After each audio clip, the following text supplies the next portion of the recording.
Are you looking for the perfect place to retire? Well, stay tuned because we're going to talk to you about Hendersonville, North Carolina, and everything that it has going on for retirees. Hi, this is Suzanne and Ryan, and we're a real estate team proudly serving the upstate of South Carolina and western North Carolina, from Greenville to Asheville and everywhere in between. And we've helped buyers relocate from all over the country to our scenic and friendly towns and cities. And we look forward to helping you too. So in 2022, a website called Smart Assets ranked Hendersonville, North Carolina as number 8 on their best places to retire list. And I would say it's really continued a trend that existed even before then. And according to the census that was taken in 2020, there's about 31% of our entire population here in the county is over 65 years old. Wow. And because of that, there's a lot of infrastructure that has grown around that to Yeah. support retirees and basically aging in place and everything like that. Yep. So we're going to talk through AARP's kind of considerations or top considerations for retirees and see how they fit into Hendersonville in particular. So let's start with proximity to family. Yeah, that's probably the number one reason that folks, as they're aging and retiring, that they want to be near their families. Now, that doesn't mean that your family is going to immediately be in Hendersonville. So Yeah. what options do we have to quickly get back to family members wherever they may be in the country? Luckily, from Hendersonville, we've got 2 airports that are pretty close by. We've got Asheville, which is maybe about 20-minute drive, the Asheville Airport. And we've got the Greenville-Spartanburg Airport. That's probably about an hour drive. There's also actually But Charlotte. it's in South Carolina. Oh, yes, sorry. So let's make that distinction. Yes, it is in South Carolina, but it's only about an hour away, and it's an easy drive. Both of these airports are on the smaller side. They're very easy to navigate. It's a type of airport you love to travel out of because you Yeah. can literally roll up 15 minutes before your flight takes Well, off. I don't know if I would go that far. Particularly if you have the pre-check kind of TSA thing, Yeah. and you can get on your plane. Yeah. So it's very convenient. Now, the downside of that is that it is a regional airport, or both of them are regional airports, and that means that the number of flights is going to be not the same as if you traveled the 2+ hours to go to Charlotte, North Carolina as the airport. However, based out of Asheville, what's really convenient is that Allegiant is a low-cost carrier, and they run a lot of flights to Florida. Yeah. And they also run a flight to Newark, New Jersey's airport. So that gets you back to the Northeast pretty quickly, too. And you've got Southwest out of Greenville that runs a few routes as well. Yeah, they just don't go direct as much. So you have to usually bounce either to Nashville or Baltimore and then go on to wherever your next destination is. But both of them are very low-cost carriers, so that's nice to have that option. So let's talk about healthcare, because that's a big issue for retirees and for anybody in general. And you're in luck here because Hendersonville itself has 2 major hospital systems, both Pardee, which is part of the University of North Carolina healthcare system, and also Advent Health. And it has every bit of offshoot kind of services, medical services around that in their networks around here. And so you really don't have to travel far to get probably any medical care that you need. Let's go on to another kind of consideration, particularly now that we're more budget conscious, now that we're spending down retirement instead of adding to retirement savings probably. Fixed income. And that is the cost of living. So tell us a little bit about that. So I would say, your biggest cost of living is going to be your housing cost here in this area. The housing cost is definitely higher here than maybe in some other areas that use it, just because it is such a desirable area with this amazing climate and all the things that it has to offer with the outdoor recreation, things like that.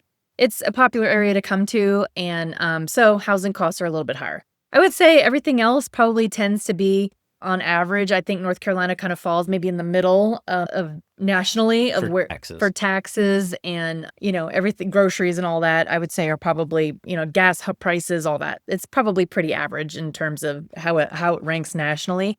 But your housing is going to be the biggest chunk of the puzzle. North Carolina, when you see any kind of the rankings for taxes for retirees, it's usually around 25, 26. It's usually at near the halfway point. So you have about half the states that do a little bit better and half the states that do a little bit worse. I think the important thing to mention is that your Social Security is not taxed and benefits is not taxed in North Carolina. So that makes an impact.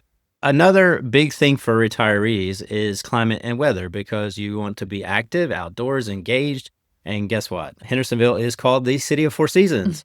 So because of the elevation here in the mountains, we definitely have the 4 seasons. Spring is one of my favorites. It's actually becoming one of my favorites than fall. Yeah. And that's pretty impressive because fall is pretty spectacular around here because you get all of the leaves changing and the colors as you drive up the Blue Ridge Parkway and all that kind of fun stuff. But spring, it has the opposite effect. It's everything in bloom. So we get a pretty long, I would say, compared to a lot of other places, particularly in the Southeast, our spring and fall seasons are longer because of our elevation here. So you get to enjoy them more. Yeah. I know if you like live in some parts of the upstate South Carolina and even further down, like if you're already living in Florida, you feel like you go from basically winter back to summer almost and nothing in between. Yeah. So you get a lot more enjoyable time here, I think, to go outdoors. And for me, explore. who's always a big fall person, I've actually started enjoying spring more just because I feel like for me the humidity is never not my strong suit. I'm not very humid tolerant. But the humidity takes a while to build up here. So you've really got a few It's months. usually July, August where it's peak. Yeah, well, I would say June starts creeping up. But anyway, you've got a few more months of being able to do a lot of things outside if you enjoy being outdoors. The one downside to that is that we are technically in a temperate rainforest here. So if you have allergy kind of symptoms, they're probably going to get a little worse here. So you might have to beef up that allergy medication during the spring in particular. Going back to the healthcare access, there are a few allergists around here, though, for sure. There you go. So let's talk a little bit about community and social opportunities, which are also, according to AARP's list, very important. Let's do kind of an example here. So there's a community in town that has over 30 active social clubs.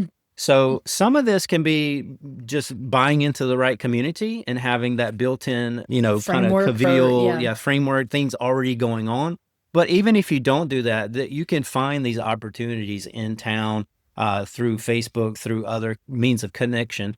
And but that community in particular, I mean, it's clubs for everything from let's go play canasta to let's play billiards to let's go hiking to dinner clubs. Things like Matter of fact, they host, I think, a monthly kind of potluck dinner for the community to take advantage of. So you definitely, if you want to get out there and meet a lot of new folks, you have the opportunity to do it here. Absolutely. So another big thing in this area, which according to AARP is important to retirees, is recreational activities. Yep. And we've got lots of, especially outdoor recreation here. There are things from the newly implemented Acoustic Trail, which is one of those rails to trail conversions, and it's a paved path that's starting in Hendersonville, and it's eventually going to connect 18 miles down the road all the way to Brevard. But great biking, walking. We've got DuPont Forest, Pisgah Forest, if you like hiking. Mountain biking. Mountain biking also, that you can do that there.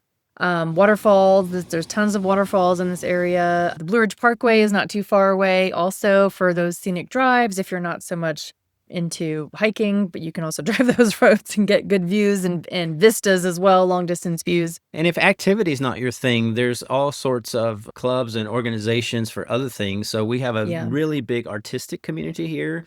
Everything from fabric arts to any kind of painting technique you can imagine. You can find pretty much your tribe here, no matter what gardening, your interests are. Yeah, and all those kinds of things. Yeah. Let's talk a little bit about employment. Really, I'm going to kind of color that more as volunteer opportunities. Yeah. So, I think you spend most of your working years now it's time to, when you're relocating here, to relax and maybe do things on your own terms. So there's lots of volunteer opportunities from organizations like the Humane Society, Meals on Wheels, the Council on Aging offers volunteer opportunities. So there's volunteering opportunities for other kind of organizations like the Veterans Healing Farm. That's one that we actually volunteer on a annual basis through our real estate firm.